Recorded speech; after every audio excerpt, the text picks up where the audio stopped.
Hi hello నమస్తే welcome to my channel మదర్స్లో always infinity. అది చేతి వెన్న ముద్ద అనమాట. సో వెన్న ముద్ద ఎలా తీయాలో, ఎలా తీసానో, ఎందుకు తీసానో అంతా ప్రాసెస్ చూపిస్తాను. అవి ప్యాకెట్ పాలు కాదండి, అవి మా ఊరు నుంచి తెచ్చిన పాలని తోడు పెట్టాను. మేగడ చూసారు అంత మందంగా వచ్చిందో. సో అలా ఉంటే బాగా వస్తుంది అనమాట. డైరెక్ట్గా గేదె పాలు కాబట్టి మనకు మంచి స్వచ్ఛమైన వెన్న ముద్ద వస్తుంది అనమాట. సో ఎలా తీయాలంటే ఫస్ట్ మెయిన్ ఇంగ్రీడియంట్ వచ్చేసి మనకి వెన్నకి కూలింగ్ వాటర్ అండి. దానివల్లే ఆ వెన్న అంతా గడ్డగట్టుకొని చక్కగా వస్తుంది అనమాట. సో ఆ విధంగా కలెక్ట్ చేసుకొని, ఎక్కువ ఉంటే కూడా ఎక్కువగా మేగడంతా కలెక్ట్ చేసుకొని ఒక దాంట్లో పెట్టుకొని 1 వీక్కి సరిపడా మేగడ కలెక్ట్ చేసుకుంటే కొంచెం వెన్న ఎక్కువ వస్తుంది. సో నాకు నెయ్యితో పని లేదు, నెయ్యి ఎలాగో ఊరి నుంచి వస్తుంది కాబట్టి కొంచెం ఒక వెన్న ముద్ద వస్తే చాలు. ఎందుకంటే మా వారికి వెన్న అంటే చాలా ఇష్టం అనమాట. సో ఆయన కోసం తీస్తున్నా. సో మిక్సీలో కొంచెం తీసుకొని కూలింగ్ వాటర్ పోసుకోవాలి. నా దగ్గర అంత కూలింగ్ లేదు, కానీ బాగా కూలింగ్ ఉంటే మనకి వెన్న ముద్ద చక్కగా గట్టిగా బాగా వస్తుంది. సో యావరేజ్ కూలింగ్ ఉన్నాయి వేసి మిక్సీలో వేసి కొట్టుకొని అయితే వచ్చేస్తుంది అనమాట. మరి మామూలుగా అయితే మజ్జిగ కొద్దితో చేసుకోవాలి, నిదానంగా స్లోగా. అది ఎక్కువ ప్రాసెస్ పట్టిద్ది. ఇప్పుడు అంత లాంగ్ ప్రాసెస్కి ఎవరు ఇష్టపడట్లేదు. సో చూసారా, అలా కొట్టుకుంటే వెన్న చిన్న చిన్నగా అలా చిన్న చిన్న బాల్స్ లాగా వచ్చింది. అలా ఉంచుకున్నా పర్లేదు, లేదంటే మొత్తం కలిపి పెద్ద ముద్ద అయినా చేసుకోవచ్చు అనమాట. సో కూలింగ్ తక్కువ ఉండడం వల్ల ముద్దలాగా రావడం లేదు, కానీ వచ్చేస్తుంది. తర్వాత అయినా వచ్చింది, కంగారు పడాల్సిన అవసరం అయితే ఏం లేదు.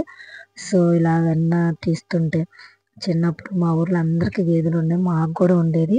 సో మా అమ్మ తెల్లారి కట్టెలు వేసి మజ్జిగ చేసేది.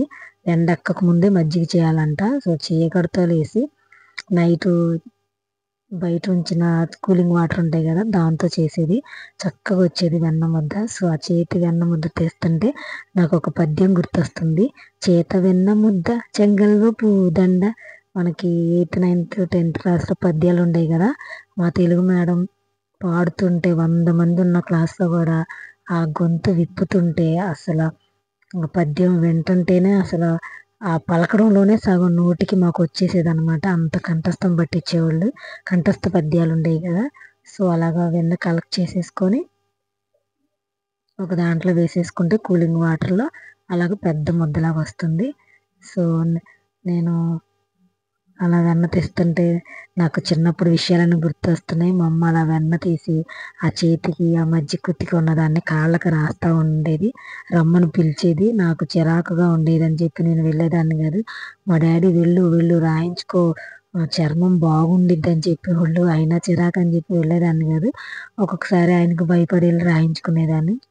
నిజంగా వెన్నపూస మన స్కిన్కి రాసుకుంటే కూడా చాలా మంచిది. స్కిన్ హెల్తీగా గ్లోగా కూడా ఉంటుంది. సో చూసారా, ఆ విధంగా వెన్న ముద్ద వచ్చేసింది. ఆ వెన్నని నెయ్యి కాసుకుంటే కొంచెం వస్తుంది. సో కావాలనుకున్న వాళ్ళు ఎక్కువ కలెక్ట్ చేసేసుకొని కాసుకొని నెయ్యి కాసుకొని చక్కగా లాస్ట్లో ఒక తమలపాకు కానీ కరివేపాకు కానీ వేసుకుంటే మంచి అరోమా వస్తుంది. నాకు నెయ్యితో పని లేదు, వెన్న కోసమేనమాట. సో మా వారికి ఇష్టం, ఎప్పుడు వెన్న కావాలి వెన్న ముద్ద అంటారు. సో ఆయన కోసమన్నా కొంచెం వస్తుందని చెప్పి నేను ఈ విధంగా చేశాను. చిన్నపిల్లలకైతే వెన్న ముద్ద నెయ్యి కంటే వెన్న చాలా మంచిది. సో ఓపిక చేసుకొని పిల్లలకి వేడి వేడి అన్నంలో, అప్పుడే అన్నప్రాసన అయిపోయిన కాడ నుంచి మనం సప్లిమెంటరీ ఫుడ్ అలవాటు చేస్తూ ఉంటాం కదా, ఆ టైంలో వాళ్ళకి వేడి వేడి అన్నంలో అంతా వెన్న ముద్ద వేసి చక్కగా పప్పు కానీ చారు కానీ ఏదైనా వేసి పెడితే చాలా బలం అండి. చక్కగా వెన్నెముకకి కూడా చాలా బలము, ఎముకలకు కూడా చాలా బలం అనమాట. సో నెయ్యి కంటే వెన్నకు ప్రిఫరెన్స్ ఇచ్చి చక్కగా అలా వెన్న తయారు చేసి పిల్లలకి పెట్టండి. చక్కగా ఒక 3 డేస్కి 4 డేస్కి అలా చేసుకుంటే చక్కగా పిల్లలకు సరిపోతుంది. సో ఈ విధంగా చేసుకోండి. మీకు నచ్చిందా? నచ్చితే లైక్ చేయండి, షేర్ చేయండి. మీరు కూడా ట్రై చేసి ఎలా ఉందో నాకు కామెంట్ చేయండి.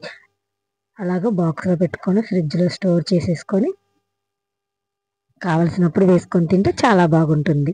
ఓకేనా? Bye bye.